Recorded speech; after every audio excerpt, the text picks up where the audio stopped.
Hey everyone, Mark the Movie Man here, and welcome to the Final Cut. We're stepping back into the ring once again with an independent wrestling horror film, and it's called Parts Unknown.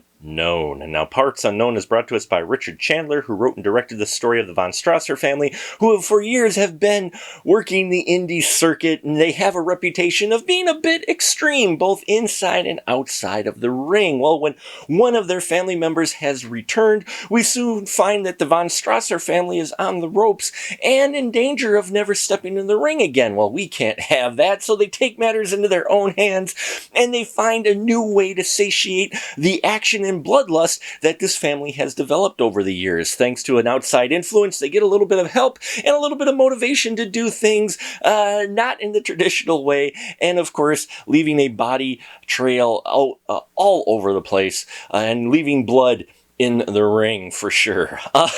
This film it's definitely quirky and different and gritty, which is what they're going for, and they accomplished that. The gritty look of it, this Von Strasser family is just a collection of people you're not gonna really like, and you're not supposed to. They are the wrestling equivalent of, the family in Texas Chainsaw Massacre in a way, in spirit. You could tell maybe they were going for that a little bit.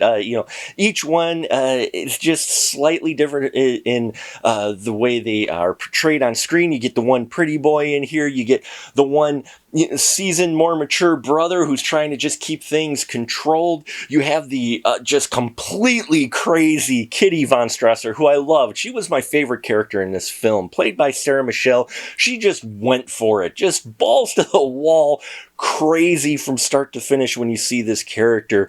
And mad props for her getting into the role, because she was scary crazy, and I liked that, especially when you see her in the ring. The wrestling moves that they have in here, I will say, felt legit. They have some actual wrestling in here. All the performers who get in the ring, you can tell, have experience and training for wrestling, because you do get it in here, which you don't always get with wrestling horror films. You might get a arm bar or something simple, but no, you get clips of some really good moves going on, or at least ones that feel legit, which helps sell the idea that this is a wrestling family. Now, they add an element later on in this film that I did not expect. It's not one that you normally would see in a horror film in this subgenre of wrestling. So that surprised me as well. And I liked what they did with it. I mean, they're working on a limited budget, okay? So you have to take that into account with some of the special effects. Though I will say the gore effects in this film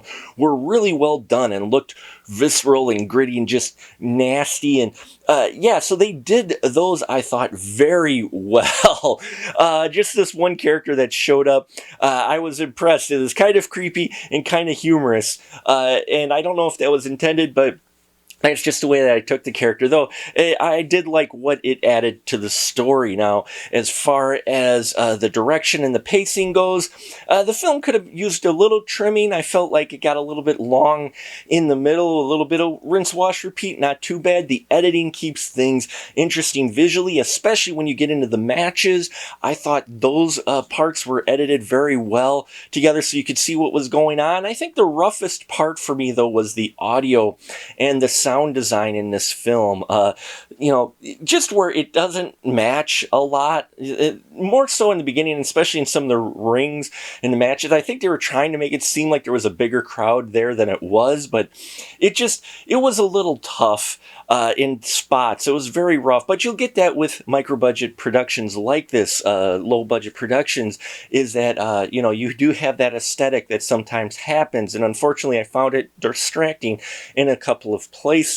There is an interesting commentary as well about everybody on their phones, which I kind of like. A little bit of social commentary in there thrown in for good measure. And overall, Parts Unknown for the wrestling horror subgenre is not breaking real new ground here, but they do some interesting things that I think kept me, wanting to see how this thing played out and where it was going next. The characters, especially Sarah Michelle's character of Kitty Von Strasser, really kept things lively and a certain energy to it. And yeah, if you like this category of film, if you like the subgenre, I think you may want to check it out. If you're looking for a little bit more of a mainstream, a little bit upper, not so gritty horror film involving wrestling, then this one probably isn't going to be for you. So there you have it, folks. Parts Unknown. If you have seen it, please leave your constructive comments down below. Love to hear your thoughts on this interesting film. Also, check out our Patreon if you haven't already. We got a lot of great stuff up there for very reasonable tiers. I'd really appreciate it if you check it out. Please subscribe as well. I thank you for your support, and until next time, remember, keep that ticket stub.